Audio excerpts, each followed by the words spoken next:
नमस्कार दोस्तों, आप सभी का एक बार फिर से स्वागत है सामर्थ्य एकेडमी के इस यूट्यूब प्लेटफॉर्म पर।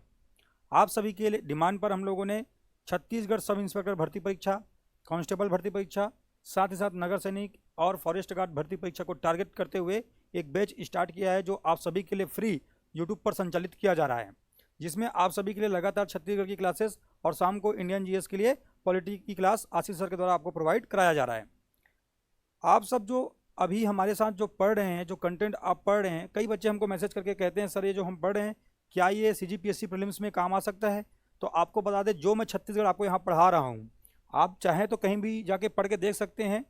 जैसा मैं छत्तीसगढ़ आपको यहाँ पर पढ़ा रहा हूँ, जितने स्तर का मैं पढ़ा रहा हूँ, वो अगर आप पढ़ेंगे तो आप पाएंगे। कहीं पर आप कितने भी पैसे देकर भी पढ़ रहे होंगे, उससे बेहतर या उसके समकक्ष यहाँ पर कक्षाएँ आपको प्रोवाइड कराई जा रही है। ये बात आप एकदम निश्चिंत होकर के समझेंगे। आप सभी के मेरी जो एक शिकायत है वो इतना है कि आप सबके लिए जो ये प्रयास किया जा रहा है, आप कर क्या रहे हैं, आप लोग पूरे क्लास को स्किप कर दे रहे हैं। आप सोच रहे हैं कि इस क्लासेस को हम लोग बाद में देखेंगे। अगर आप बाद में देखेंगे ऐसा सोच रहे हैं, तो हम ये चाह सकते हैं या हम ये सोच सकते हैं कि हम भी आपको बाद में पढ़ाएंगे। लेकिन आपके लिए जब कोई चीज़ लाया गया है तो आप क्या करें, इस क्लास को पूरा देखिए। जब आप पूरा देखेंगे तब आपको चीज़ें समझ में आएंगी, आप कॉन्सेप्ट आपका क्लियर होते जाएगा। ठीक है, मैं चाहता तो आपके लिए वही जो चुनिंदा टॉपिक है, जनजाति उठा के लिए आ सकता था, हिस्ट्री की क्लासेस लेके आ सकता था, फिर आप उसको देखते भी, समझ रहे हो, महामैराथन करके चला देता, उसको आप देखते भी। लेकिन आपके लिए जो बेसिक्स बातें जो मैं आपको प्रोवाइड करा रहा हूँ, उसको आपको सीखना है। सीखना सबसे ज़्यादा इंपॉर्टेंट है। किसी का एग्ज़ाम केवल ऐसे ऊपरी सरसरी निगाह से पढ़ लेने से कभी एग्ज़ाम क्लियर नहीं हुआ है। आपका जब कंसेप्ट क्लियर होता है तब चीज़ों को आप समझ पाते हैं। जैसे कि आप सब ने आज तक रट लिया होगा संभाग कैसे हमारे यहाँ बने हैं, पर उन संभागों से प्रश्न आने की प्रकृति क्या है, उनकी नेचर क्या है, आज तक आपने शायद नहीं समझा होगा। आज की क्लास में हम देखेंगे, तब आप शायद समझ पाएंगे कि हाँ, यहाँ से ऐसे भी प्रश्न आ सकते हैं। तो चलिए आज की इस क्लास को हम स्टार्ट करेंगे और देखेंगे सबसे पहले हमारे यहाँ डिवीज़न संभागों का गठन कैसे हुआ। देन उसके बाद में हम देखेंगे कि हमारे यहाँ जो जिला है उसका गठन कैसे हुआ है। प्रीवियस क्लास में आप सभी को मैं जब बता रहा था, तो प्रीवियस क्लास में मैं दो चीज़ें आपको बताना भूल गया था, उसको आप यहाँ पर नोट कर लेंगे। प्रीवियस क्लास में जो नोट्स बना रहे हैं स्टूडेंट हमारे साथ जुड़ करके, उनके लिए मैं बता रहा हूँ। जो नहीं बना रहे हैं वो भी सुन लेंगे कि हमारे यहाँ सबसे बड़ा अंतर्राज्यीय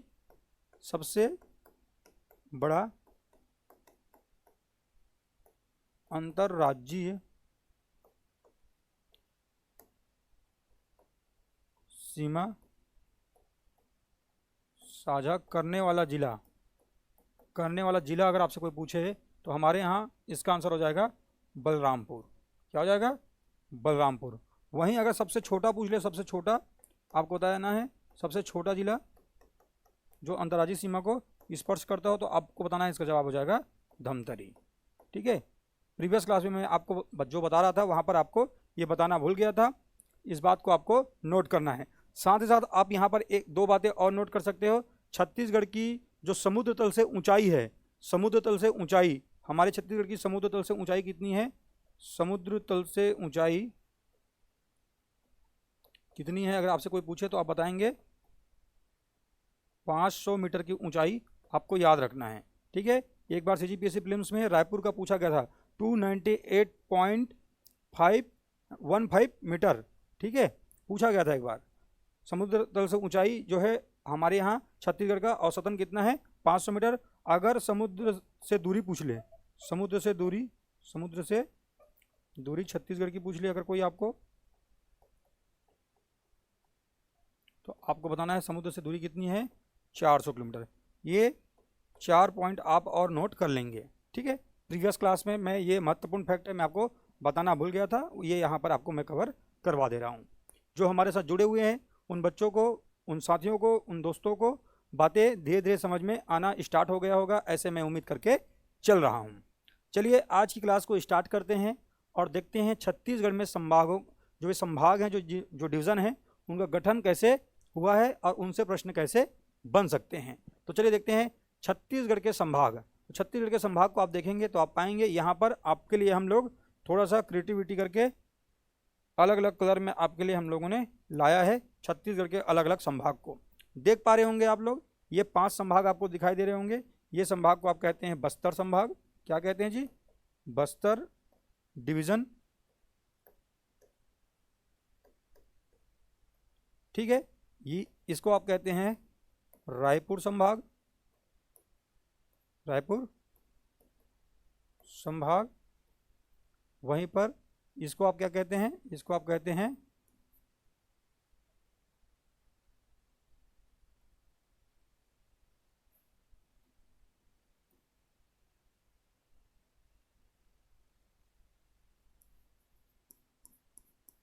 दुर्ग संभाग, इसको आप कहते हैं बिलासपुर संभाग। वहीं पर इसको आप कहते हैं सरगुजा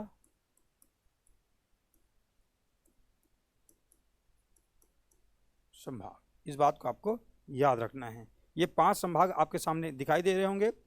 जो संभाग होते हैं इनके संचालन के लिए जिस अधिकारी की नियुक्ति होती है उसको हिंदी में आप संभागायुक्त और अंग्रेजी में आप उसको कमिश्नर के नाम से जानते हैं। तो आपको कोई अगर पूछ ले बताइए डिवीज़न या संभाग का हेड कौन होता है, तो कमिश्नर होते हैं या संभागायुक्त होते हैं, ये आपको याद रखना है। हमारे पास ये 5 संभाग आपको दिखाई दे रहे होंगे। इन संभागों के गठन से पहले मैं आप सबको कई बार बता चुका हूँ, प्रीवियस क्लास में भी बताया था मैंने कि हमारे यहाँ जो छत्तीसगढ़ का जो गठन की प्रक्रिया है, राज्य की गठन की प्रक्रिया जो शुरू होती है, हिस्ट्री की क्लास में इसको और पढ़ेंगे, मैं भी और बता रहा हूँ। छत्तीसगढ़ 44 साल तक मध्य प्रदेश जो कि 1956 में गठित हुआ था, मध्य प्रदेश, मध्य प्रांत की बात नहीं कर रहा हूँ, मध्य प्रदेश राज्य जो 1956 में गठित हुआ 44 वर्ष तक मध्य प्रदेश का पार्ट रहा।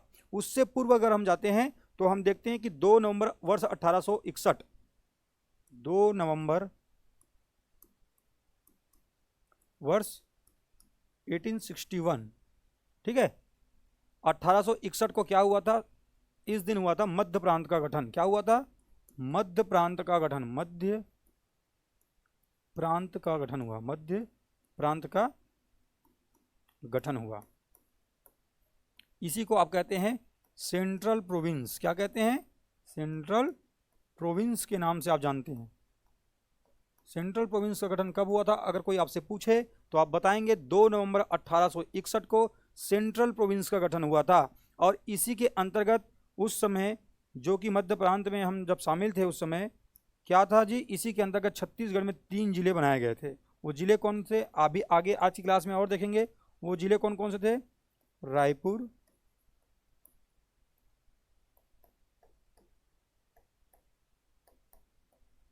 बिलासपुर और संबलपुर। इस बात को आपको याद रखना है, रायपुर, बिलासपुर, संबलपुर, ये 3 जिले हमारे यहाँ 2 नवंबर 1861 में को मध्य प्रांत के गठन होने के साथ साथ गठित हुए थे। और इस मध्य प्रांत में कौन कौन से स्टेट शामिल थे इसको भी आपको याद रखना है। इसके अंतर्गत आपका मध्य प्रदेश, छत्तीसगढ़ और महाराष्ट्र वाला हिस्सा इसके अंतर्गत शामिल था। इस बात को आपको याद रखना है, ठीक है, इस बात को याद रखेंगे। और इसका जो मुख्यालय था वो नागपुर को बनाया गया था। तो अभी कभी कोई आपसे पूछ ले सेंट्रल प्रोविंस का जो मुख्यालय है, सेंट्रल प्रोविंस का मुख्यालय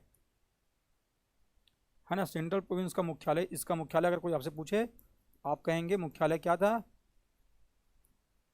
जो कि बाद में आप देखेंगे सेंट्रल प्रोविंस ऑफ बरार के नाम से जाना जाएगा वर्ष 1903 में, बाद में बरार इसमें ऐड होगा। इसका मुख्यालय क्या था जी, नागपुर था। इसको भी आपको याद रखना है,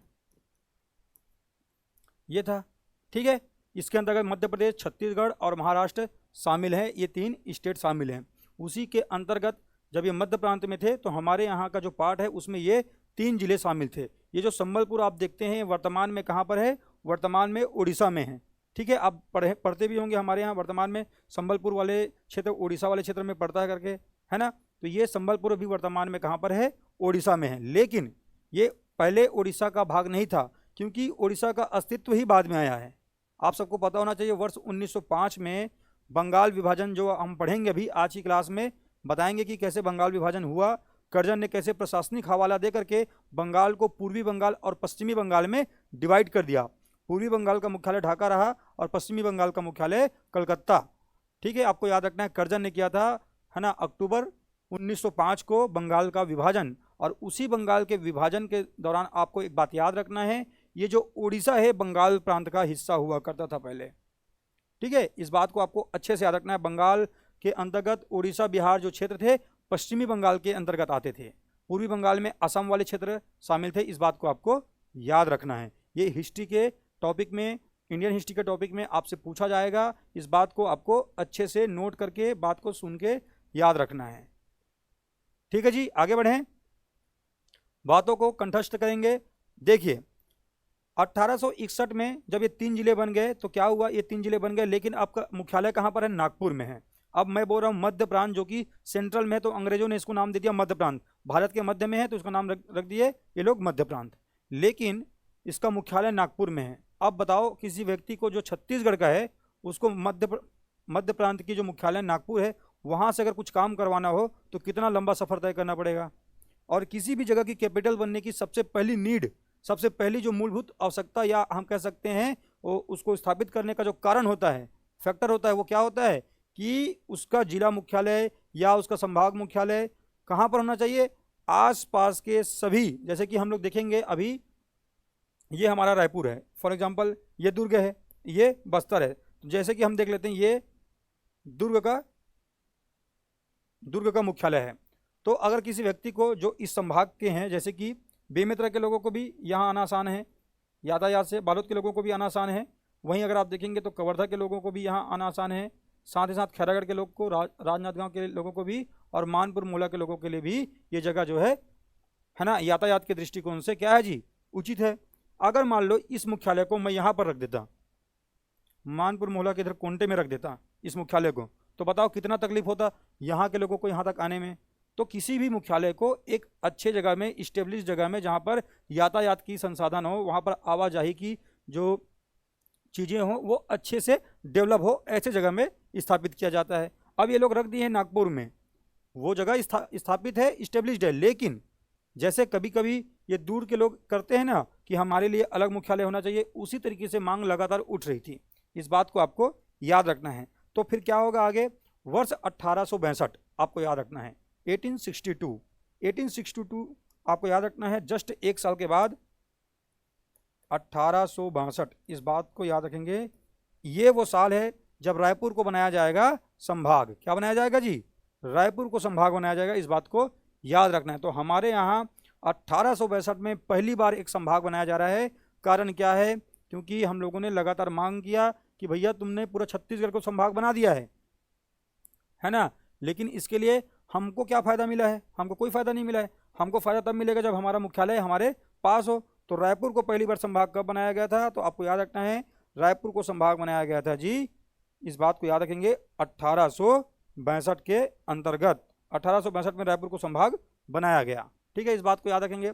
आगे बढ़ते हैं और देखते हैं 1862 के बाद। 1862 के बाद आप आगे बढ़ेंगे तो आप पाएंगे कि 1862 से आपको एक ईयर तय करना है जिसको आप कहते हैं, देखिए अब हम लोग अभी भी मध्य प्रदेश में, क्योंकि छत्तीसगढ़ पृथक कब होता है, सन 2000 में। 1862 में रायपुर एक संभाग बन गया, ठीक है, लेकिन अभी भी छत्तीसगढ़ जो है पृथक राज्य नहीं बना है, मध्य प्रदेश के अंतर्गत ही है।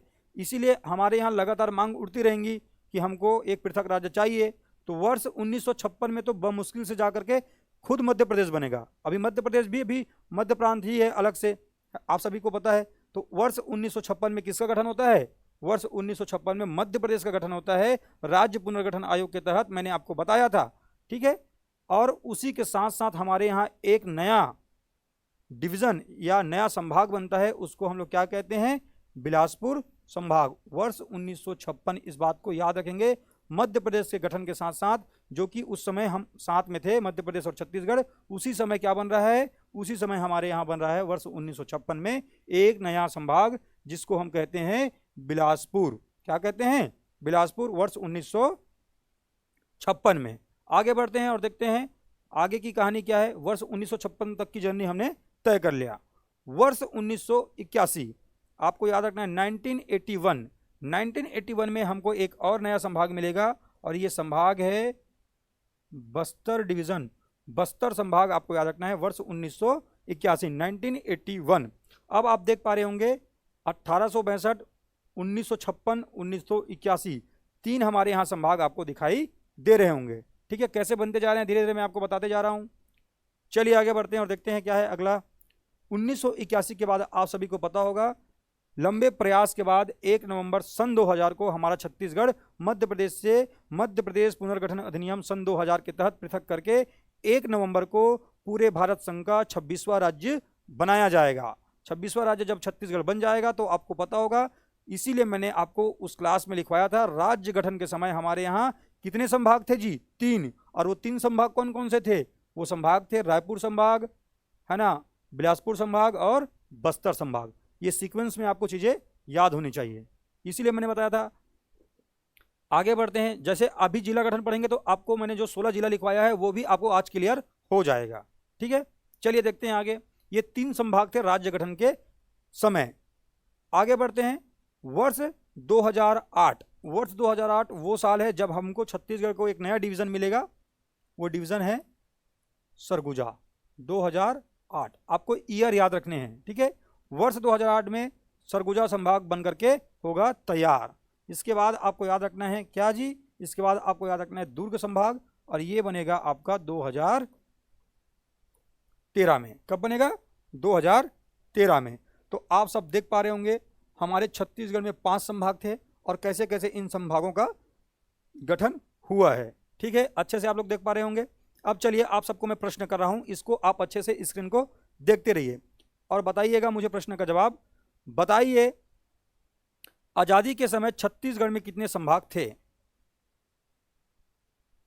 कभी प्रश्न आपसे पूछा जा सकता है, क्योंकि कुछ चीजें जो है पुस्तकों में नहीं लिखी होती हैं, कुछ चीजें आपके लॉजिक पर, आपके दिमाग पर, आपके कह सकते हैं प्रेजेंस ऑफ माइंड पर भी डिपेंड करती है। तो आपको बताना है कि आजादी के समय छत्तीसगढ़ में कितने डिवीजन या कितने संभाग थे। चलिए देखिए, तो आप सबको पता है देश आजाद हुआ है 15 अगस्त 1947 को। पहले तो आप इस डेट को अपने दिमाग में रखेंगे, अगर आप प्रश्नों को सॉल्व कर रहे 15 अगस्त 1947, इस डेट को याद रखेंगे आप।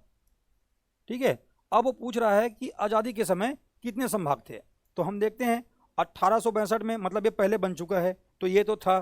ठीक है, उसके बाद हम आगे जाएंगे, देखते हैं 1956, ये तो आज़ादी के बाद आ जा रहा है, क्योंकि आज़ादी कब मिल रहा है? 1947 में। इससे आपको क्या पता चलता है? इससे आपको पता चलता है आज़ादी के समय छत्तीसगढ़ में डिवीजन या संभाग की संख्या कितनी थी? 1। एक बात को आपको अच्छे से याद रखना है, नोट करके इस बात को आप लिखेंगे। आज़ादी के समय छत्तीसगढ़ में संभागों की संख्या या डिवीजन की जो संख्या थी, नंबर ऑफ डिवीजन कितने थे? 1। आपको याद रखना है। आगे बढ़ते हैं, और यहीं से एक प्रश्न निकल के आएगा। बताइए, छत्तीसगढ़ गठन के समय हमारे यहाँ डिवीजन या संभाग कितने थे? तो मैंने आपको पहले बता दिया है, 3 थे।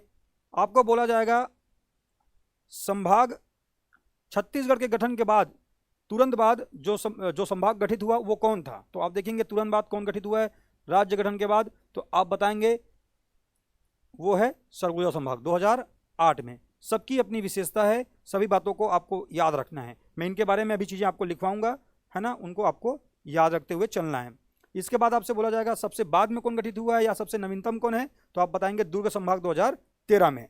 और पूछेगा सबसे प्राचीन कौन सा है, तो आप बताएंगे सबसे प्राचीन कौन है भैया? सबसे प्राचीन है हमारा रायपुर संभाग। इस बात को आपको अच्छे से याद रखना है। इसके अलावा एक नया प्रश्न, चलिए मैं आप सभी को यहां पर बता दे रहा हूं। ठीक है, एक नया प्रश्न आपसे पूछा जाएगा। बताइए, मध्य प्रांत के समय छत्तीसगढ़ में कितने संभाग थे? मध्य प्रांत के तहत छत्तीसगढ़ वाले क्षेत्र में कितने संभागों का गठन किया गया था? चलिए बताइए, मध्य प्रांत के वाले क्षेत्र में कुल कितने संभाग हमारे यहाँ थे? बताइए। चलिए, चारों ही प्रश्न हैं, मैं आपको अभी लिखवाऊंगा, लेकिन आपको पहले सोचना है। तो आप सबको पता होगा 1861 में ये मध्य प्रांत बन रहा है, आप देख पा रहे होंगे 1861 में। और आपको मैंने बताया है मध्य प्रांत कब अलग होगा और एक पृथक राज्य बनेगा? जब हमारे यहाँ राज्य पुनर्गठन आयोग आएगा 1956 में। तो 1956 में हमारे यहाँ मध्य प्रांत का क्या होगा? उसको अब समाप्त किया जाएगा और मध्य प्रदेश को एक पृथक राज्य बनाया जाएगा, जिसमें छत्तीसगढ़ उस समय शामिल होगा। तो याद हो गया, क्या हो गया? 1956 तक चलेगा, 1861 से 1956 तक। अब इस बीच में हम देख लेते हैं कितने संभाग हमारे यहाँ बने थे। तो आप देखेंगे एक संभाग था रायपुर और एक संभाग क्या था जी? बिलासपुर। 2 ही संभाग आपको दिख रहा है 1956 तक। इसलिए आप कहेंगे सेंट्रल प्रोविंस जब तक था तब तक हमारे यहाँ, या सेंट्रल प्रोविंस ऑफ बरार जब तक हम थे उसमें, तब तक हमारे यहाँ संभागों की संख्या, डिवीजन की संख्या कितनी थी? 2। इस बात को भी आपको याद रखना है। सभी प्रश्न अपने आप में अलग अलग प्रश्न एग्जाम में बन सकते हैं। प्रश्नों की प्रकृति को समझना है। चीजें तो बहुत आसान है रटना, लेकिन उसको समझ के चलना कठिन है। ठीक है, ये आप 50 बार देखे होंगे, बुक में पढ़ते होंगे, निकल जाते होंगे। ठीक है, तो चलिए देखते हैं प्रश्नों को। जितनी भी प्रश्नों को हमने यहां पर बोला है उस प्रश्नों को हम लोग लिख लेते हैं, देन उसके बाद में आगे और कुछ चीजों को देखेंगे। सबसे पहले मैंने आपको क्या कहा जी? सबसे पहले मैंने आपको बताया था, पहले जैसे जैसे गठन हुआ है एक बार लिख लेते हैं। ठीक है, रायपुर,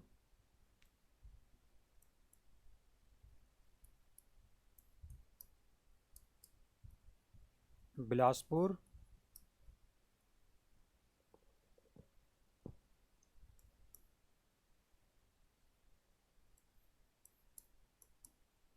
बस्तर, फिर इसके बाद में क्या आता है जी?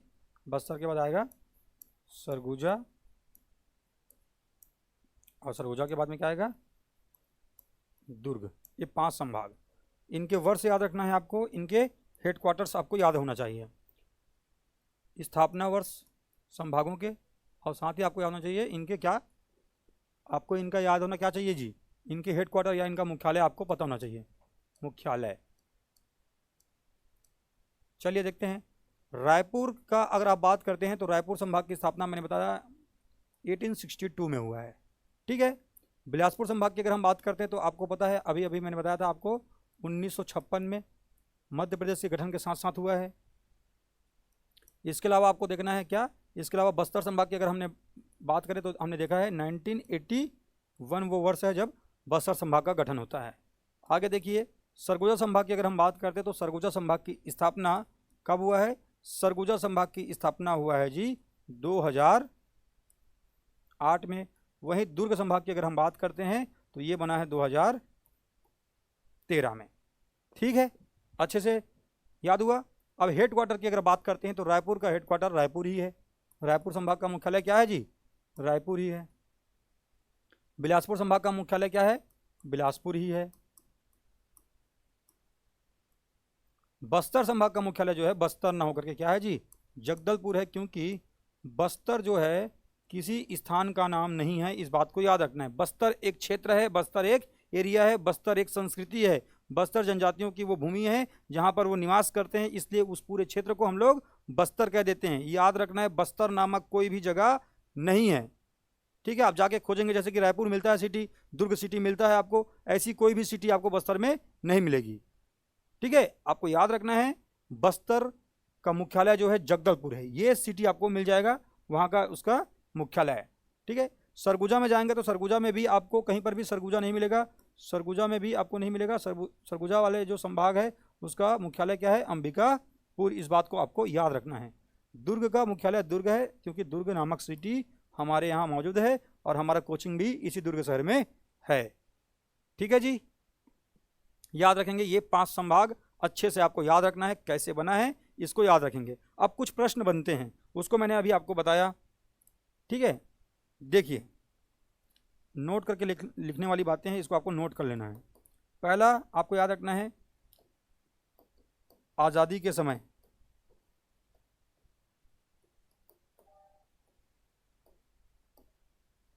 छत्तीसगढ़ में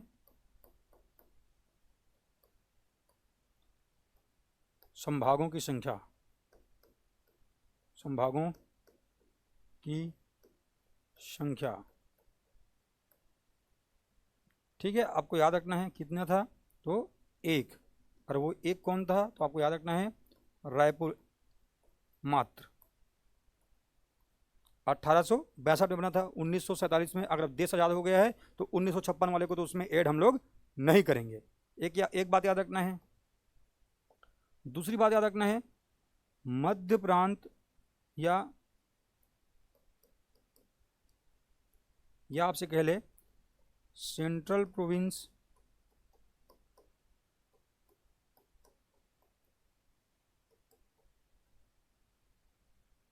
में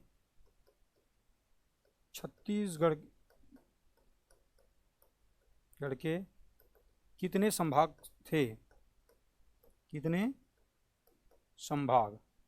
तो आपको याद रखना है भैया कितने संभाग थे। अगर कोई आपसे पूछे तो आप बताएंगे हमारे यहाँ कितने संभाग थे, 2। और वो कौन कौन से हैं तो आपको बताना है। एक था रायपुर, 1862 में बन गया था। और सेंट्रल प्रोविंस जो है कब तक चलता है, 1861 से स्टार्ट होकर के 1956 तक, जब तक हमारे यहाँ राज्य पुनर्गठन आयोग नहीं आता है तब तक रहेगा जी। तो इसमें दूसरा क्या आ जाएगा, इसमें आप बिलासपुर को भी शामिल कर सकते हैं, आपको याद रखना है। तो 2 संभाग थे सेंट्रल प्रोविंस में, इस बात को याद रखना है। जब तक सेंट्रल प्रोविंस था हमारे यहाँ टोटल, है ना, सेंट्रल प्रोविंस के रहते रहते हमारे यहाँ कितने थे कुल टोटल, 2। इसको याद रखना है, ठीक है। आगे बढ़ते हैं और देखते हैं अगला प्रश्न क्या हो सकता है। वो पूछ सकता है राज्य गठन से पूर्व, राज्य गठन से पूर्व कितने डिवीजन थे। अगर आपसे पूछ ले कोई डिवीजन, अगर आपसे कोई पूछ ले डिवीजन कितने थे, संभाग, तो आप बताएंगे कितने थे। तो आप बोलेंगे जी कुल टोटल थे 3। कितने थे, 3। और वो 3 कौन कौन से हैं तो आप बताएंगे रायपुर, बोलेंगे आप बिलासपुर, फिर आप बोलेंगे कौन सा जी, आप बोलेंगे उसके बाद में बनता है बस्तर।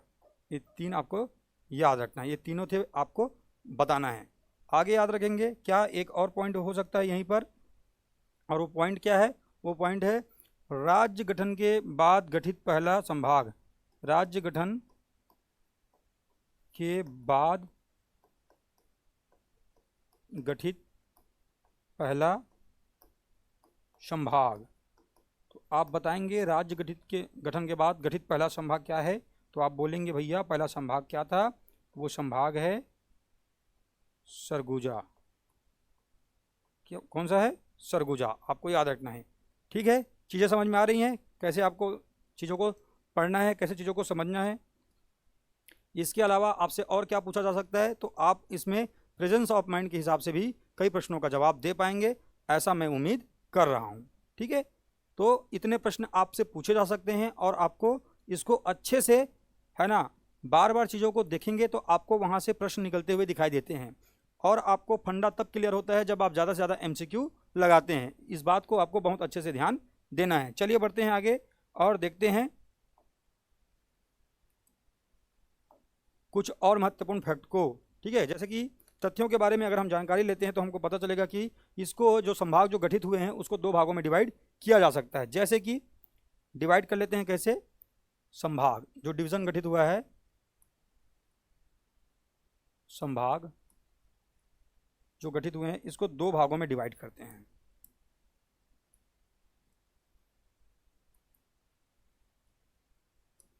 एक को हम कहेंगे क्षेत्रफल, क्षेत्रफल, और एक को कहेंगे हम लोग जनसंख्या।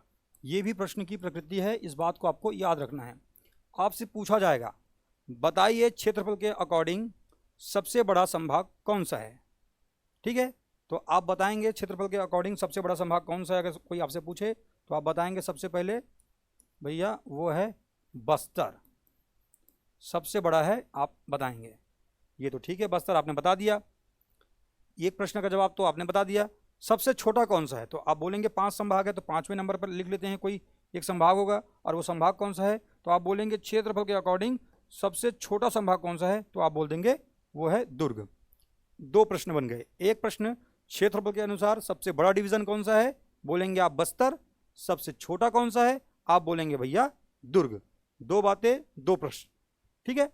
अब क्या प्रश्न बन सकता है, यहां से प्रश्न की दूसरी प्रकृति क्या हो सकती है, दूसरी नहीं तीसरी, क्योंकि 2 तो एक बड़ा एक छोटा हो गया है, ठीक है। तीसरा क्या होगा, तीसरा ये पूछा जा सकता है बताइए निम्नलिखित संभागों को उनके क्षेत्रफल के अकॉर्डिंग अवरोही क्रम में या आरोही क्रम में आपको सीक्वेंस में आपको जमाना है। ऐसा प्रश्न भी बनता है एग्जाम में। तो आपको क्या करना है, आपको करना है भैया इन चीजों को क्लियर। तो बस्तर के बाद क्या आएगा तो आपको याद रखना है, बस्तर के बाद सबसे बड़ा संभाग क्या हो जाएगा जी, जो क्षेत्रफल के अकॉर्डिंग सबसे बड़ा है वो है सरगुजा। क्या है, सरगुजा। और सरगुजा के बाद क्या आएगा, बिलासपुर। सरगुजा के बाद कौन सा संभाग आएगा क्षेत्रफल के अकॉर्डिंग, बिलासपुर, बिलासपुर। तो ये हुए 3 संभाग। अब बच क्या गया है? बच गया है रायपुर। ठीक है, याद हुआ? यहां से ऐसे प्रश्न बनेंगे, आपको अच्छे से याद रखना है। कुछ समझ में आया क्या? मैं ऐसा उम्मीद करके चल रहा हूं कि आप सभी को ज्योग्राफी अच्छे से क्लियर हो रही होगी। ठीक है, चलिए आगे बढ़ते हैं और देखते हैं कि जनसंख्या के अकॉर्डिंग अगर हमसे कोई प्रश्न पूछे तो हम क्या जवाब देंगे। अगर पूछा जाए जनसंख्या के अकॉर्डिंग सबसे बड़ा और सबसे छोटा, तो पहले हमने जैसे इधर क्लियर किया है वैसे इधर भी क्लियर करेंगे। अगर आपसे कोई पूछे जनसंख्या के अकॉर्डिंग सबसे बड़ा संभाग कौन सा है, तो आप क्या कहेंगे? जनसंख्या के अकॉर्डिंग अगर हमसे कोई पूछे सबसे बड़ा डिवीजन कौन सा है, तो हम बोलेंगे वो है भैया बिलासपुर। और सबसे छोटा कौन सा है? सबसे छोटा है भैया बस्तर। बस्तर में बीजापुर नारायणपुर वाले क्षेत्र में चले जाओगे, 1-1 किलोमीटर के दूर दूर में जाओगे तो मुश्किल से 2 लोग 3 लोग 4 लोग दिखेंगे जंगलों में। समझ रहे हो? इतने कम लोग हैं, इतना संसाधन है उनके पास, जीवन जीने की इतनी बड़ी चीज़ें हैं, जगह है ना, कृषि के लिए पर्याप्त जगह है। लेकिन वहाँ पर हम बोलेंगे पर्याप्त जगह तो है, पर हमारे यहाँ जितनी जो हमारे क्षेत्रों में जो उपजाऊ भूमि होती है ऐसी नहीं है। वहाँ टिकरा मिट्टी मिलती है ढलानों पर, मृदा में हम पढ़ेंगे तो जानेंगे। जगह बस नहीं है, मतलब जगह है बस, वहाँ पर क्या बोल सकते हैं हम लोग, जैसे हम लोग डेवलप हैं उतने डेवलप वो लोग बेचारे लोग नहीं हैं। ठीक है, अकॉर्डिंग टू इंफ्रास्ट्रक्चर। ठीक है ना, आपको याद रखना है। तो बिलासपुर सबसे बड़ा है पॉपुलेशन के अकॉर्डिंग, और पॉपुलेशन के अकॉर्डिंग बस्तर क्या है? सबसे कम। तो बाकी इसको कैसे याद करेंगे? तो बाकी आपको याद रखना, ये जो नीचे के जो टॉप 3 जो देख पा रहे हैं ना इधर, ये वाला, ये तीनों को आपको यहाँ पर सीक्वेंस में लिख देना है। कैसे लिखेंगे? रायपुर, और उसके बाद आपको लिख देना है दुर्ग। ये तीनों पढ़े लिखे वाले क्षेत्र में आपको कोरी खरखा मनखे देखने पर मिल ही तुम्हारा। मनखे जानते हो ना? मनखे मतलब मनुष्य। आपसे एग्जाम में पूछा जा सकता है मनखे का मतलब क्या होता है, मानव या मनुष्य। कोरी का मतलब क्या होता है, एक कोरी में कितना होते? कमेंट बॉक्स में कमेंट करके बताओ। ठीक है, बिलासपुर, रायपुर, दुर्ग। इसके बाद में क्या बचता है? इसके बाद में बचता है सरगुजा। ये संभागों को आपको अच्छे से याद रखना है। और क्या बन सकता है संभाग वाले चैप्टर से प्रश्न? क्या बन सकता है? और प्रश्न बन सकता है कि ये 5 जो संभाग आप देख पा रहे हैं इनमें जिलों की संख्या कितनी है। ठीक है, तो चलिए इसको भी हम लोग यहीं पर मैं बता देता हूं। जैसे कि बस्तर की अगर हम बात करते हैं, बस्तर में आपको क्या क्या देखने को मिलता है? तो बस्तर में आप जाते हैं, आपको देखने को मिलता है सबसे ऊपर कांकेर, है ना, एक सीट में अब आते जाते हैं। कांकेर के नीचे नारायणपुर, नारायणपुर के नीचे बीजापुर, 3 जिले से लाइन से। उसके बगल में आप जाएंगे तो आपको देखने को मिलेगा कोंडागांव, कोंडागांव के नीचे बस्तर, बस्तर के नीचे सुकमा, ये 6, और बीच में दंतेवाड़ा। टोटल कितने हो गए?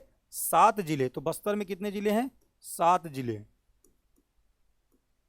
ठीक है, आगे देखते हैं दुर्ग संभाग की अगर हम बात करते हैं तो दुर्ग संभाग में अगर हम जिलों की संख्या देखते हैं तो कवर्धा, खैरागढ़, छुई, खदान, गंडई दूसरा, राजनांदगांव तीसरा, मानपुर, मोहला, अंबागढ़ चौकी चौथा। ठीक है, बेमेतरा, दुर्ग और बालोद, ये तीनों को ऐड कर देंगे तो यहाँ पर भी कितने जिलों की संख्या है? टोटल 7 जिलों की संख्या यहाँ पर भी है, 7 जिले यहाँ पर भी है। रायपुर संभाग की अगर हम बात करते हैं, रायपुर संभाग में, तो रायपुर संभाग में आपको 5 जिले देखने को मिलेंगे, बलौदाबाजार, महासमुंद, रायपुर, गरियाबंद और धमतरी। ये 5 जिले आपको देखने को मिलेंगे रायपुर संभाग में। इसके अलावा अगर हम बात करते हैं बिलासपुर संभाग की बात करते हैं, बिलासपुर, तो बिलासपुर संभाग में आपको देखने को मिलेगा एक तो खुद बिलासपुर, उसके ऊपर आप देखेंगे गोरेला, पेंडा, मरवाही और कोरबा, तीन ये हो गए। इसके बगल में अगर आप देखेंगे जांजगीर चांपा, शक्ति, रायगढ़, है ना, सारंगढ़, बिलाईगढ़, ये आपको देखने को मिलेगा। और साथ ही साथ आपको देखने को मिलेगा मुंगेली। तो आप टोटल काउंट करेंगे तो आपको देखने को मिलेगा यहाँ पर जिलों की संख्या कितनी है? 8 जिले। ठीक है जी, 8 जिले हो गए। आगे देखिए कौन सा संभाग बचता है? सरगुजा संभाग। तो सरगुजा संभाग में आप काउंट कर लीजिए, Manendragarh, Chirmiri, Bharatpur, Korea, Surajpur, Balrampur, Surguja, Jashpur. Total number of district कितने हो गए जी? 6 जिले, 6 जिले। अब इसको मैं क्यों लिखवा रहा हूँ, क्या आपको नहीं पता है? आपको पता है, लेकिन आपसे पूछा जा सकता है क्या संभाग से, संभाग वाले डिवीजन क्या प्रश्न पूछा जा सकता है? बताइए निम्नलिखित में से किस संभाग में सबसे कम जिले हैं? अब ठीक है, आपने पढ़ा है तो ठीक है, लेकिन नहीं पढ़ा है तो कम से कम आपका समय तो जाएगा ना काउंट करने में। लेकिन आपने पढ़ा है तो एक बार में टिक लगा के आगे बढ़ सकते हैं, आपका टाइम बचेगा। इसीलिए इन सब चीज़ों को हमको पढ़ना पड़ता है। तो ये सबसे कम रायपुर में है, 5 जिले आपको दिखाई दे रहा है। पूछ लेगा बताइए निम्नलिखित में से किन 2 संभागों में जिलों की संख्या समान है? तब आप बताएंगे भैया दुर्ग और बस्तर में 7-7 जिले हैं और दोनों इक्वल हैं। समझ रहे हो प्रश्नों की प्रकृति? ऐसे प्रश्न आपको पूछे जाएंगे, ठीक है। इसके बाद में पूछा जा सकता है अवरोही क्रम में, आरोही क्रम में। तो आप बताएंगे सबसे ज़्यादा कहाँ पर है? सबसे ज़्यादा बिलासपुर में है। उसके बाद में हो सकता है कोई एक दे दे यहाँ से, तो उसको रख दोगे। उसके बाद में आप है ना 8 के बाद 7, 7 के बाद 6, 6 के बाद 5, ऐसे सीक्वेंस हो सकता है, या कम से ज़्यादा की ओर या ज़्यादा से कम की ओर अवरोही या आरोही आपसे पूछा जा सकता है। इतने प्रश्न आपको पूछे जा सकते हैं डिवीजन वाले चैप्टर से, आपको याद रखना है। अब जा करके आपका संभाग से जो प्रश्नों की बनने की प्रकृति है ये होता है कंप्लीट, ठीक है। आई होप आप सबको क्लियर हुआ होगा। चलिए आगे बढ़ते हैं और अब देखते हैं जिला गठन का क्रम। जिला गठन का क्रम आपको अच्छे से देखना है। इसको हमने आप सभी के लिए एक कह सकते हैं एनिमेशन फॉर्म में आप सबके लिए हमने डेवलप किया है। आपको अच्छे से देखते हुए चलना है।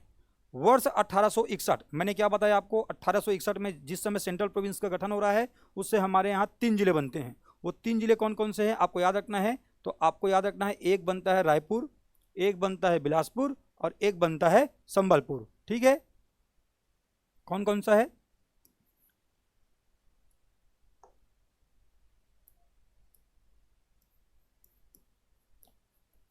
रायपुर, बिलासपुर, संबलपुर। कई लोग अगर ये सोच रहे होंगे कि ये मैप खराब बना हुआ है, गलत बना हुआ है, तो आपको मैं बता दूं ये पूरा जो सेक्शन आप देख पा रहे हैं एक समय पूरा रायपुर के अंतर्गत आता था, और ये पूरा सेक्शन बिलासपुर के अंतर्गत, और ये जो बाहर आप देख पा रहे हैं यही वाला भाग संबलपुर का भाग था, जिसको हम लोग फ्यूचर में किसको देंगे? फ्यूचर में हम लोग देंगे बंगाल प्रांत को, ठीक है। बंगाल प्रांत कहने का मतलब क्या है? वर्तमान का उड़ीसा। अभी वर्तमान का जो उड़ीसा है उस समय बंगाल प्रांत का हिस्सा था। मैंने अभी आपको बताया वर्ष 1905 में बंगाल विभाजन कर दिया था लॉर्ड कर्जन ने, प्रशासनिक असुविधा का हवाला देते हुए पश्चिमी बंगाल और पूर्वी बंगाल में। तो पश्चिमी बंगाल के अंतर्गत बिहार उड़ीसा वाले क्षेत्र आते थे, इस बात को आपको याद रखना है, ठीक है। तो इसको हम लोग 1905 में दे देंगे उधर, और 1905 में हम लोग किसको लेंगे? हम लोग 5 जगह को लेंगे। वो 5 जगह कौन कौन से अभी मैं आपको बताने वाला हूं। चलिए यहीं पर लिख लेते हैं। जैसे कि हम लोग वर्ष 1905 में 1861 में कौन कौन से जिले बन रहे हैं आपको याद रखना है। तो जिलों को यहां पर लिखते चलिएगा। रायपुर,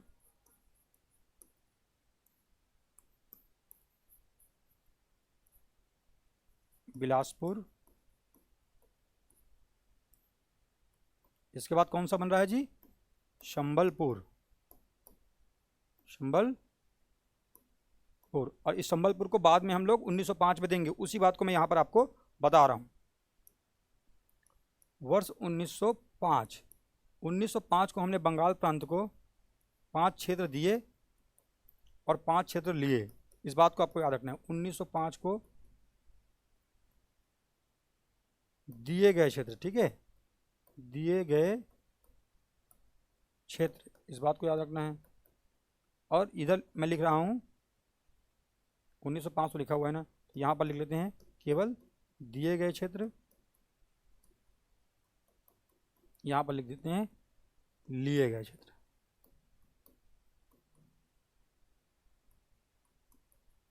इस बात को याद रखना है। तो कौन कौन से क्षेत्र हमने दिया था और कौन कौन सा क्षेत्र हमने लिया था, इसको आपको याद रखना है। सबसे पहली बात आपको याद रखना है सोनपुर,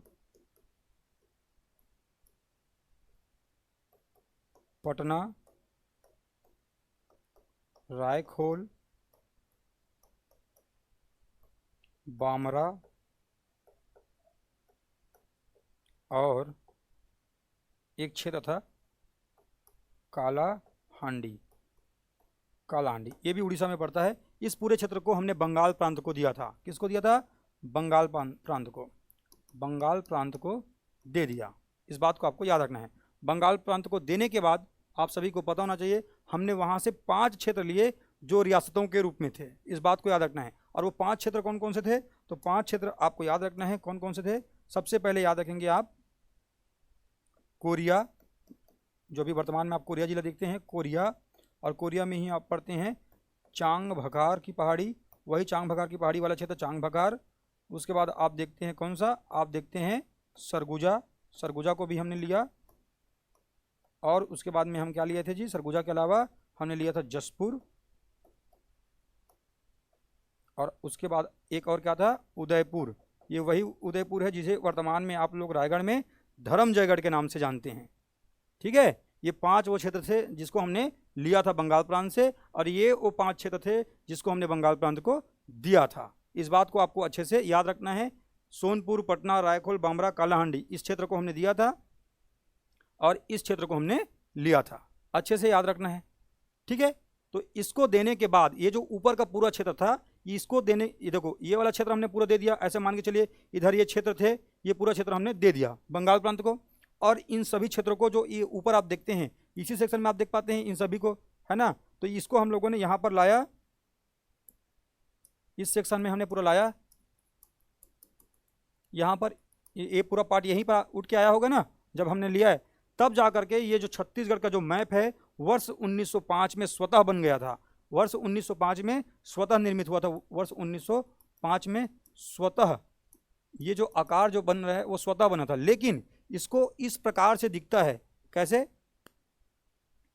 ऐसे, ये जो हमारा छत्तीसगढ़ ऐसे जो दिखता है ना, ये जो दिखता है इसको सबसे पहली बार वर्ष 1918 में सुंदरलाल शर्मा जी ने, सुंदरलाल शर्मा जी ने अपने पांडुलिपि में, अपने हाथों से बनाए हुए लिपि में चित्रित किया। ठीक है, तब लोगों को पता चला कि हमारा छत्तीसगढ़ कुछ इस प्रकार से दिखता है। समझ में आया? तो यहां से भी प्रश्न बनता है, बताइए छत्तीसगढ़ का मैप सबसे पहले किसने बनाया? तो आप बताएंगे वर्ष 1905 में छत्तीसगढ़ का जो मैप है यह स्वतः निर्मित हुआ था, और वर्ष 1918 में इसको पंडित सुंदरलाल शर्मा जी ने, जिसे छत्तीसगढ़ का गांधी कहा जाता है, वो क्या किए थे जी, उन्होंने अपने पांडुलिपि में छत्तीसगढ़ को पहली बार चित्रित किया था। ये प्रश्न भी आपसे पूछा जाएगा एग्जाम में। ठीक है, बढ़े आगे। तो 1861 में ये 3 जिले बने थे, चूंकि इसको हम लोग दे देंगे तो हमारे लिए काम के केवल 2 जिले बच जाते हैं। ठीक है, चलिए बढ़ते हैं आगे, ये कहानी आपको याद रखनी है। आगे बढ़ते हैं और देखते हैं वर्ष 1906। वर्ष 1906 में आप देखेंगे ये जो आप रेड कलर में देख रहे हैं, जो कि बिलासपुर के कुछ हिस्सों को लेकर के और रायपुर के कुछ हिस्सों को लेकर के एक जिला बनेगा। वो जिला उस समय क्या था? दुर्ग। अभी तो दुर्ग केवल आपको बीच में दिखाई देता होगा इतने में, क्योंकि दुर्ग से भी कट करके आगे अभी जिले बनेंगे, आपको याद रखना है। तो ये पूरा सेक्शन क्या बन गया था? वर्ष 1906 में जो जिला बन रहा है वो जिला है भैया दुर्ग, आपको याद रखना है। कहाँ कहाँ से बन रहा है? मातृ जिला क्या है इसका? तो ये थोड़ा सा रायपुर का पार्ट था, रायपुर से, और थोड़ा सा बिलासपुर का पार्ट लेकर के बनाया गया था। इस बात को भी आपको याद रखना है, मातृ जिला। ठीक है, आगे बढ़ें, चलिए देखते हैं आगे। आगे क्या है? वर्ष 1948। वर्ष 1948 में हमारे यहाँ 3 जिले बनाए गए। कौन कौन से 3 जिले बनाए गए थे? वो 3 जिले थे भैया, शराब पीना नहीं है, केवल याद रखना है, शराब सेहत के लिए हानिकारक है, इसलिए मैंने यहाँ पर शक्कर का सा नहीं लिखा है। ठीक है, नहीं तो आप लोग बोलेंगे सर जो है शराब को प्रमोट कर रहे हैं। मैं बिल्कुल भी शराब का पक्षधर नहीं हूँ भाई, बता दे रहा हूँ। ठीक है, सरगुजा, रायगढ़, और ये है बस्तर। क्या है? बस। चलिए देखिए, जो ग्रीन कलर में आपको दिखाई देगा वो ग्रीन कलर वाला क्षेत्र जो है उस समय, अभी पूरा नहीं समझेंगे ना, ये धीरे धीरे करते जाएगा। जो जिला आप देख रहे हैं उस समय जैसा था वो आपको उसी अकॉर्डिंग आपको दिखाई देगा। जो ग्रीन में दिखेगा वो पूरा पार्ट क्या था? वो पूरा पार्ट था भैया, आपको याद रखना है, ये 3 जिले, ये 3 जिले आपको दिखाई दे रहे होंगे, सरगुजा, रायगढ़, बस्तर। ये तीनों क्या थे? वर्ष 1948 में आपको याद रखना है हमारे यहाँ के 14 देशी रियासतों का, है ना, विलयीकरण किया गया, और उन्हीं में से ये कुछ जिले जो क्षेत्र थे उनको बनाया गया था जिला। सरगुजा बनाया गया था, इसका जिला मुख्यालय अगर आप बात करेंगे तो ये इसका जिला मुख्यालय है अंबिकापुर। ये रियासतें थी, ठीक है, कहीं से इसको काट करके नहीं बनाया गया, अंबिकापुर। रायगढ़ की अगर आप बात करते हैं तो रायगढ़ का जिला मुख्यालय रायगढ़ ही है, ठीक है। अगर आप बात करते हैं बस्तर के जिला मुख्यालय की तो इसका जिला मुख्यालय जो है जगदलपुर है, जगदलपुर, आपको याद रखना है, जगदलपुर इसका जिला मुख्यालय है। पीछे स्लाइड में मैंने आपको नहीं बताया है दुर्ग का जिला मुख्यालय, तो इसके लिए आपको घबराना नहीं है, उसका जिला मुख्यालय क्या है, उसका जिला मुख्यालय खुद दुर्ग ही है, ठीक है। आगे बढ़ते हैं और देखते हैं वर्ष 1973। वर्ष 1973 में एक जिला बनकर के तैयार होगा और इस जिले को कहते हैं आप लोग राजनांदगांव। क्या कहते हैं? राजनांदगांव, आपको याद रखना है, राजनांदगांव। कौन सा जिला है जी? राजनांदगांव। वर्ष 1973 में बनकर के तैयार हो रहा है। और ये कहाँ से बनेगा? अगर आपसे कोई पूछ ले राजनांदगांव जिले का गठन कहाँ से हुआ था, है ना, तो आपको याद रखना है राजनांदगांव जिले का गठन हुआ था दुर्ग जिले से। किससे हुआ था? दुर्ग जिले से। इसके मातृ जिला क्या है? मातृ जिला अगर आपसे कोई पूछे तो आप बताएंगे इसका मातृ जिला क्या है? दुर्ग। दुर्ग से इसको पृथक करके बनाया जा रहा है, ठीक है। अच्छे से आपको याद रखना है। चलिए बढ़ते हैं आगे और देखते हैं अगला सेक्शन। वर्ष 1998 में गठन। अब वर्ष 1998 में हमारे यहाँ 9 जिले बनाए जाएंगे। कितने जिले? 9 जिले बनाए जाएंगे। 9 जिले। 9 जिलों में अगर आप देखेंगे तो आपको देखने को मिलेगा कोरिया, जसपुर, इसके बाद आपको देखने को मिलेगा कोरबा, जांजगीर चांपा,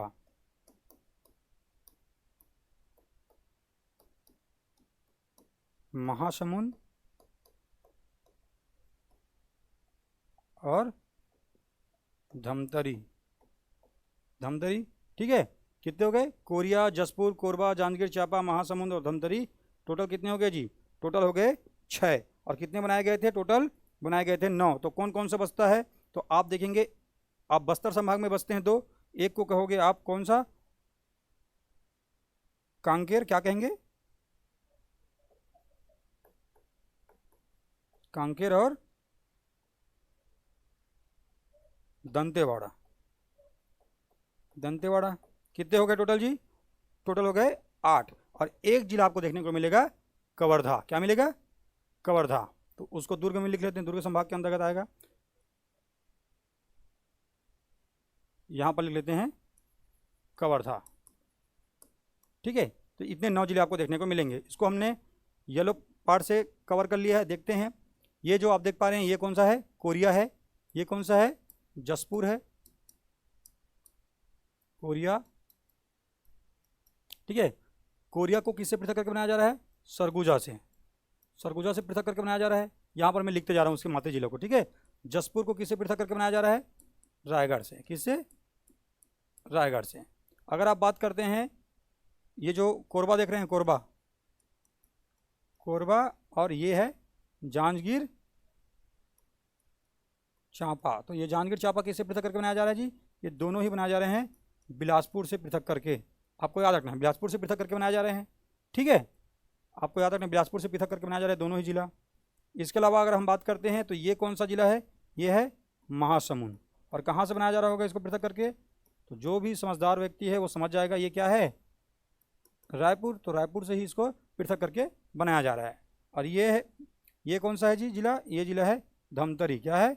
धमतरी। और धमतरी को भी किससे पृथक करके बनाया जाएगा? इसको भी पृथक करके बनाया जाएगा रायपुर से ही। तो यहाँ भी रायपुर, यहाँ भी रायपुर, इस बात को याद रखना है। इसके अलावा ये आप देख पा रहे हैं ये कौन सा जिला है? ये है कवर्धा। अब कवर्धा को किससे पृथक करके बनाया गया था? तो कवर्धा को पृथक करके बनाया गया था, थोड़ा सा पार्ट लिया गया था बिलासपुर का और थोड़ा सा पार्ट लिया गया था किसका जी? राजनांदगांव का। तो राजनांदगांव प्लस बीएसपी दोनों का पार्ट था, इस बात को याद रखना है, ठीक है। आगे देखेंगे तो ये जो जिला है ये है कौन सा जिला है जी? कांकेर। क्या है? कांकेर। कांकेर जिला है, इस बात को याद रखेंगे, कांकेर। और कांकेर को बस्तर से पृथक करके बनाया गया था, बस्तर से, क्योंकि पूरा ग्रीन में था ना पहले, अब ये येलो में आपको दिखाई दे रहा है धीरे धीरे। और ये क्या है? दंतेवाड़ा। दंतेवाड़ा आपको याद रखना है। दंतेवाड़ा को भी बस्तर से ही पृथक करके बनाया गया था। किससे? बस्तर से पृथक करके बनाया गया था। ठीक है, चीज़ें समझ में आ रही हैं? धीरे धीरे आपको चीज़ें ऐसी मैप के अकॉर्डिंग पढ़ते हुए चलेंगे तो आपको समझ में आएंगी। आपको भी अलग अलग कलर का यूज़ करना है, आपको ड्रॉ करना है, तब आपको लॉन्ग टर्म में चीज़ें याद हो जाएंगी। ठीक है, चलिए यहाँ पर थोड़ा सा कुछ पैच आएगा आगे, मैं उसको यहीं पर क्लियर करवा दे रहा हूँ। जैसे कि वर्ष 2003 आएगा राज्य गठन के बाद। ठीक है, तो वर्ष 2003 में 3 जिलों का नाम चेंज होगा, आपको मैं यहीं पर बता दे रहा हूँ। जैसे कि कांकेर, जो आप कांकेर देख रहे हैं, इसको कहा जाएगा उत्तर बस्तर कांकेर। क्या कहा जाएगा? उत्तर बस्तर कांकेर कहा जाएगा। इस बात को याद रखना है। कब? 2003 में इसका नाम परिवर्तित होगा, नाम परिवर्तन। उसके बाद में याद रखना है, ये जो आप देखते हैं कवर्धा, क्या देखते हैं? कवर्धा से पहले आप देख लीजिए दंतेवाड़ा। क्या? दंतेवाड़ा। इस दंतेवाड़ा को 2003 में नाम परिवर्तित करके कहा गया दक्षिण बस्तर दंतेवाड़ा। दक्षिण बस्तर दंतेवाड़ा। ठीक है, और उसी प्रकार से कवर्धा को परिवर्तित कर दिया गया इसका नाम, और इसका नाम रख दिया गया कबीरधाम। कबीरधाम। तो ये 3 जिले का नाम परिवर्तित होगा वर्ष 2003 में। आगे के लिए आपको अभी से मैं बता दे रहा हूँ। ठीक है, तो यहाँ पर आपको 9 जिले कैसे बने हैं और वो 9 जिले कौन कौन से यहाँ पर मैंने बता दिया। अगर आप समझदारी के साथ देखे होंगे तो इसको आप देख पाएंगे। ये दोनों कहाँ हैं जी? ये दोनों सरगुजा संभाग में हैं। सरगुजा संभाग में। ये दोनों कहाँ पर थे? तो ये दोनों बिलासपुर संभाग में थे। ठीक है, ये दोनों कहाँ पर थे? रायपुर संभाग में थे। रायपुर डिवीज़न में थे ना। और ये दोनों कहाँ पे थे? बस्तर डिवीज़न में, बस्तर में। और जबकि कवर्धा कहाँ पे था जी? दुर्ग डिवीज़न में। तो ऐसे इस प्रकार से आप बांट के पढ़ सकते हैं कि बाकी तीनों जगह पे क्या देख पा रहे हैं आप? 1 2 3 तीनों डिवीज़न में आप क्या देख पा रहे हैं जी? आप देख पा रहे हैं यहाँ पर 2, यहाँ पर भी 2, यहाँ पर भी 2, चारों में 2 2 हैं। और एक जगह दुर्ग में क्या है? एक जगह दुर्ग में केवल एक है, वो है कवर्धा। 9 जिले का गठन हुआ है। आगे बढ़ते हैं। ये 1998 की कहानी। ठीक है, सबसे पहले हमने 1861 में 3 जिले देखे, रायपुर, बिलासपुर और संबलपुर। संबलपुर को 1905 में हमने पृथक कर दिया था देसी रियासतों को लेने के बाद में, आप सभी को पता होगा, है ना। तो उसको हम लोगों ने पृथक कर लिया। 1861 के बाद में वर्ष 1906 में हमने देखा था दुर्ग जिले को, और 1906 के बाद में हम आगे बढ़े थे। 1948 में हमने 3 जिले को देखा था फिर से। उसके लिए हमने ट्रिक भी बनाया था, सराब, सरगुजा, रायगढ़ और बस्तर। आगे बढ़े वहाँ से वर्ष 1998 में यहाँ हमने देख लिया टोटल 9 जिले। तो अभी तक कितने जिले हो गए टोटल? अगर आपसे कोई पूछे तो आप बताएंगे कितना जिला हो गया टोटल जी? 16 जिला। अब देखेंगे ये कौन सा ईयर था? 1998। अब हमारे यहाँ 1 नवंबर सन 2000 को छत्तीसगढ़ का गठन होगा। इसीलिए आपसे प्रश्न पूछा जाता है, बताइए राज्य गठन के समय हमारे यहाँ कितने जिले थे? तो आप बताएंगे कितने जिले थे जी? कुल टोटल 16 जिले थे। ठीक है, चलिए बढ़ते हैं आगे। अब आएगा 2007। 2007 में आप देखेंगे ये 2 जिलों का गठन किया गया था। एक को कहते हैं नारायणपुर, और नारायणपुर को कहाँ से पृथक करके बनाया गया था? अगर आपसे कोई पूछे तो आप बताएंगे जी इसको बस्तर से पृथक किया गया था। किससे? बस्तर से। जबकि ये कौन सा जिला है? ये जिला है बीजापुर। कौन सा जिला है? बीजापुर। और बीजापुर को किससे पृथक किया गया था? दंतेवाड़ा से। दंतेवाड़ा से इसको पृथक करके बनाया गया था। इस बात को भी आपको अच्छे से याद रखना है। 2007 में गठित हुआ। तो यहीं से एक प्रश्न बनता है, राज्य गठन के उपरांत, राज्य गठन के बाद गठित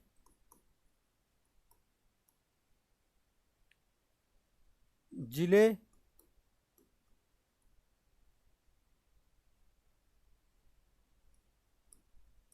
प्रथम जिले कौन है?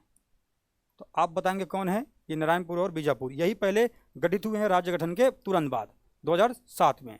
ठीक है, तुरंत बाद कहने के मतलब अगले दिन नहीं होता है, आपको ये याद रखना है। ठीक है, कई लोग यही सोच रहे होंगे अगले दिन कैसे गठित होगा करके। ठीक है, आगे बढ़ते हैं और देखते हैं 2012। तो 2012 ये वर्ष है। जिस प्रकार से वर्ष 1998 में आपने देखा था 9 जिलों का गठन हुआ था, उसी प्रकार से वर्ष 2012 में भी आपको देखने को मिलेगा 9 जिले। अब वो 9 जिलों को हमने यहाँ पर इस कलर से यहाँ पर डिनोट किया हुआ है, आप देखेंगे तो उसको हम लोग यहाँ पर लिखते हुए चलते हैं जैसे कि अभी तक हमने किया है। सबसे पहले हम देखेंगे ये जो जिला आप देख पा रहे हैं, इस जिला को आप कहेंगे, ये जो जिला है वो कौन सा है? सूरजपुर। संभाग वाइज आप देखते चलें। ठीक है, जैसे कि अभी सरगुजा संभाग में देखिए, सरगुजा संभाग में कौन कौन से 2 जिले बन रहे हैं, और सरगुजा से ही बन रहे हैं, ठीक है। दोनों ही जिले किससे बन रहे हैं, सरगुजा से। ये मातृ जिला भी है और ये संभाग भी है। तो कौन सा है 2 जिला जी, एक है सूरजपुर और एक है बलरामपुर। दोनों अगल बगल में है, दोनों एक साथ 2012 में गठित हो रहे हैं सरगुजा संभाग से। आगे देखिए, सरगुजा संभाग के बाद आगे जाएंगे तो आप देखेंगे कौन सा संभाग, आप देखेंगे जी बिलासपुर संभाग, बिलासपुर।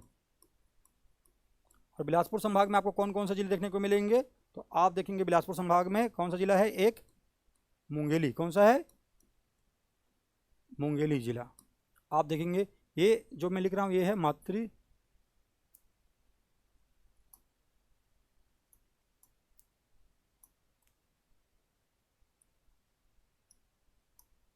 में संभाग, आपको बताने के लिए बता रहा हूँ कि आपको याद हो पाए कैसे कैसे यहाँ पर बना है, ठीक है।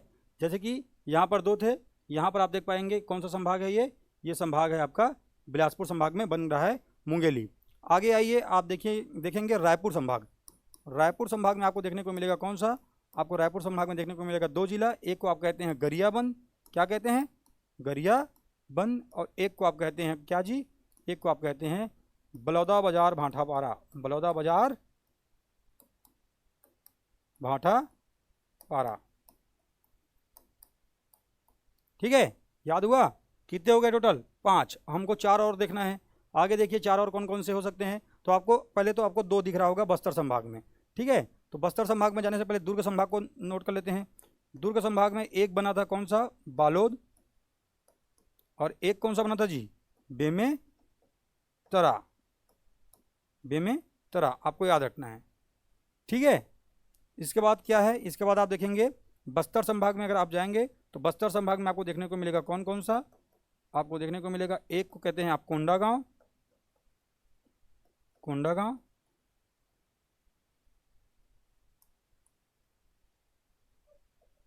और एक है सुकमा, क्या है जी, सुकमा, आपको याद रखना है सुकमा।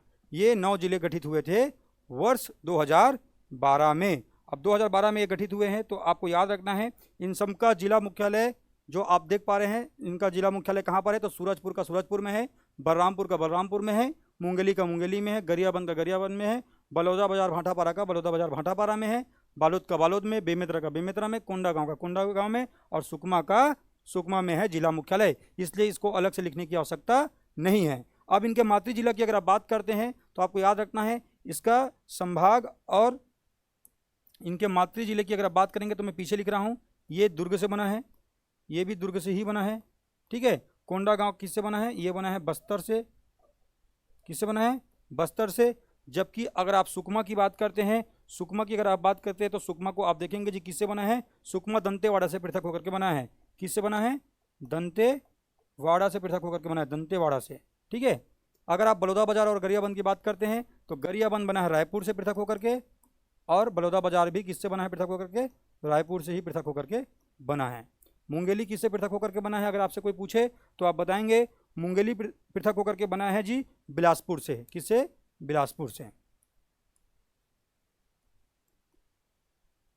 कहीं कहीं पर इसको बिलासपुर प्लस कवर्धा लिखा हुआ मिल जाएगा आपको, ठीक है। आप दोनों एक साथ याद रख सकते हैं, बिलासपुर प्लस कवर्धा याद रख सकते हैं, थोड़ा सा कवर्धा का पार्ट भी इसमें शामिल था, ठीक है। अगर आप बात करते हैं सूरजपुर और बलरामपुर की, तो इसकी स्थापना जो है या इसकी मातृ जिला कौन है, तो इसके मातृ जिला, दोनों का ही मातृ जिला सरगुजा ही था, क्या था, सरगुजा ही था, आपको याद रखना है दोनों का, ठीक है। जो नीचे मैंने लिखा हुआ है साइड में छोटा छोटा, उसको आपको याद रखना है, मैंने उसके मातृ जिले को लिख दिया है साथ में, ठीक है। तो याद रखना है ये आपको दिखाई दे रहे होंगे 9 जिला। अब 16 के साथ 2 बन गए थे 2007 में, है ना, तो 18 हो गया था, 18 में 9 जोड़ देंगे तो कितना हो जाएगा टोटल जी, कितने हो गए टोटल, 26 हो गए क्या, कि 27 हो गए, जल्दी बताइए।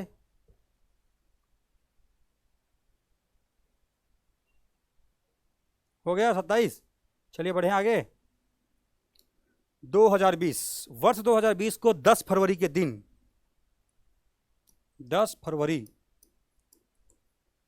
2020 को एक नया जिला गठित हुआ जिसको आप कहते हैं GPM, गोरेला, पेंड्रा, मरवाही। इसके मातृ जिला की अगर आप बात करें, मातृ जिला की इसकी बात करें तो वो है जी बिलासपुर। क्या है? बिलासपुर। बिलासपुर से इसको पृथक करके बनाया गया था। एक नवीनतम जिला ये है आपका जीपीएम, गोरेला, पेंड्रा, मरवाही। ठीक है, जिलों का क्रम कैसे बन रहा है, कहाँ से बन रहा है, ये आपको याद रखना है। आगे बढ़ते हैं और देखते हैं अगला क्या है। 2022 15 अगस्त, अभी 28 जिले हो चुके हैं। अब 28 में आपको कितना ऐड करना है? 5 और ऐड करना है, तब जाकर के छत्तीसगढ़ में जिलों की संख्या कितनी होगी जी? छत्तीसगढ़ में जिलों की संख्या तब जाकर के हो जाएगी 33। ठीक है, तो याद रखना है वर्ष 2022 में हमारे यहाँ 5 जिले बनेंगे। कितने जिले बनेंगे? 5 जिले बनेंगे। 15 अगस्त को घोषणा हुआ था 2021 में, लेकिन बाद में ये बनाया गया। सभी आपको याद रखना है। उसमें से आपको इसको याद रखने का ट्रिक क्या है? सबसे पहले आपको मैं जगह नहीं याद करवा रहा हूँ, आपको जाना कैसे पहले वो आपके दिमाग में सेट करना है। एक जगह पहले ऐसे सेट कर लीजिए, फिर आपको ऐसे जाना है यहाँ तक। ठीक है, उसके बाद यहाँ से फिर यहाँ आना है ऊपर, कम से कम इतना। उसके बाद में आपको यहाँ से कहाँ जाना है? इसके बाद में आपको यहाँ से जाना है भैया। देखिए, आप यहाँ आए, यहाँ थे आप, यहाँ से पहले आप कहाँ गए? यहाँ गए, यहाँ से आ गए यहाँ, तो 3 जगह आपका कवर हो गया होगा, ऐसा आपको दिख रहा होगा। ठीक है, इसके बाद आपको यहाँ से चले जाना है यहाँ। ठीक है, उसके बाद आपको कहाँ आना है? यहाँ। कुछ समझ में आया कैसे कैसे करना है? ये क्या है अभी आपको समझ में आ जाएगा। कुछ चीज़ों को इसी प्रकार से याद रखा जा सकता है। देखिए, यहाँ से हमने स्टार्ट किया, ये कौन सा जगह है? तो आप बोलेंगे भैया ये जगह है MMA, मोहला, मानपुर, अंबागढ़, चौकी। कौन सा जिला है? मोहला, मानपुर, अंबागढ़, चौकी। राजनांदगांव से पृथक करके बनाया गया मोहला, मानपुर, अंबागढ़, चौकी। मैं अभी बताऊंगा आपको ये कौन सा जगह है। तो ये आपको बताना है, ये जगह है सारंगढ़, बिलाईगढ़। ठीक है, बिलाईगढ़। इसको किसको पृथक करके बनाया गया था? तो आपको याद रखना है रायगढ़ और बलौदा बाजार के कुछ क्षेत्र को लेकर के एक नया जिला बनाया गया, जिसको कहते हैं सारंगढ़, बिलाईगढ़।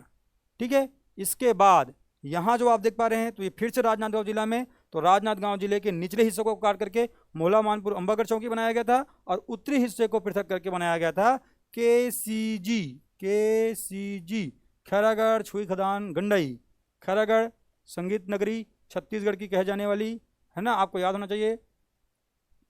ठीक है, तो ये KCG बनाया जाएगा। इसके बाद ऊपर जाना है और यहाँ पर क्या बनेगा? MCB, मनेन्द्रगढ़, चिरमिरी, भरतपुर। कौन सा जिला है? मनेन्द्रगढ़, चिरमिरी, भरतपुर। याद हुआ? अब आ जाएंगे हम नीचे। तो नीचे कहाँ पर है? तो इसी के पास होना चाहिए। तो वो जगह कौन सा है? वो जगह है शक्ति। कौन सा जिला है जी? शक्ति जिला। आपको याद रखना है। शक्ति गलत लिखा गया क्या यार?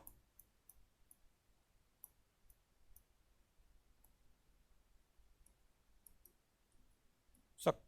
ठीक है, क्लियर हुआ? चलिए अब इनको लिख लेते हैं। ये जो मोहला, मानपुर है कहाँ से बना है? तो मैंने बताया ये राजनांदगांव से बना है। चूंकि ये नवीनतम जिले है, इसलिए आप सबको इसका डेट लिखने के लिए बोलते होंगे कई लोग। लेकिन अगर आप लोग SI और कांस्टेबल भर्ती परीक्षा की तैयारी कर रहे हैं तो आपको डेट याद नहीं करना। लेकिन जो स्टूडेंट इसको CGPSC के लिए देख रहे हैं उनके लिए मैं आपको बता दे रहा हूँ, चूंकि ये नवीनतम जिला है तो आपको पूछा जा सकता है। ये जो बना था 2 सितंबर 2022 को संज्ञान में आया था, इसको याद रखना है। कौन सा? मोहला, मानपुर, अंबागढ़, चौकी। राजनांदगांव इसका मातृ क्या है? जिला है। आगे बढ़ते हैं सारंगढ़, बिलाईगढ़। सारंगढ़, बिलाईगढ़ की अगर बात करते हैं तो सारंगढ़, बिलाईगढ़ जो है 3 सितंबर 2022 को संज्ञान में आया। और ये कहाँ से बना है? तो आपको याद रखना है रायगढ़ का कुछ पार्ट इसमें शामिल है, और साथ ही साथ इसमें बलौदा बाजार का भी कुछ पार्ट इसमें शामिल है। बलौदा बाजार याद रखना है। ठीक है, ये 2 जिलों का इसमें योगदान है इसके गठन में। आगे बढ़िए, और ये जो देखिए KCG ये किससे बनता है? तो मैंने बताया था राजनांदगांव के उत्तरी क्षेत्र को पृथक करके बनाया गया था नया जिला। तो याद रखना है KCG, और इसका भी डेट क्या है? 3 सितंबर। तो 3 सितंबर को 2 जगह बन रहे हैं, ये वाला और ये वाला। ठीक है, 2022 को ही ये भी बन रहा है। ऊपर जो देख रहे हैं MCB, जिसको कोरिया से पृथक करके बनाया गया था। किससे? कोरिया से। कोरिया से इसको पृथक करके बनाया गया था, और इसका डेट क्या है? याद रखना है 9 सितंबर 2022। और 9 सितंबर 2022 को ही ये भी बनाया गया था शक्ति। 9 सितंबर 2022 को ही क्या बना है जी? शक्ति बना है, इसको याद रखना है। और शक्ति के बारे में याद रखना है, ये जांजगीर चांपा से पृथक होकर के बना है। ठीक है, इतनी बातें आपको याद रखना है जिला गठन के लिए। ये रहे आपके 33 जिले कैसे बने, इनके मातृ जिला क्या क्या थे, इनका जिला मुख्यालय। चलिए, इसका जिला मुख्यालय अगर आपसे कोई पूछ ले तो आपको बताना है सब कहाँ कहाँ पर है। अगर तो आपको देखना है, जैसे कि सारंगढ़ बिलेगढ़ में सारंगढ़ में काम होता है, खैरागढ़ सूर्य खदान में खैरागढ़ में होता है। अभी एकदम स्पष्ट आपको नहीं पता है तो आपको ज़्यादा तामझाम करने की आवश्यकता नहीं है, जितना आपको काम का है वो आपको मैं यहाँ पर बता दे रहा हूँ। ठीक है, इस प्रकार से हमारा जो ज्योग्राफी के टॉपिक में जो जिला गठन और संभाग गठन जो हम पढ़ने वाले थे आज वो कंप्लीट होता है। अब हम जा करके जो ज्योग्राफी के बारे में जो आगे हम लोग पढ़ने वाले हैं, जहाँ पर आपको छत्तीसगढ़ की भूगर्भिक चट्टानों के बारे में जानने को मिलेगा, साथ ही साथ यहाँ के खनिज संसाधन को आपको जानने को मिलेगा।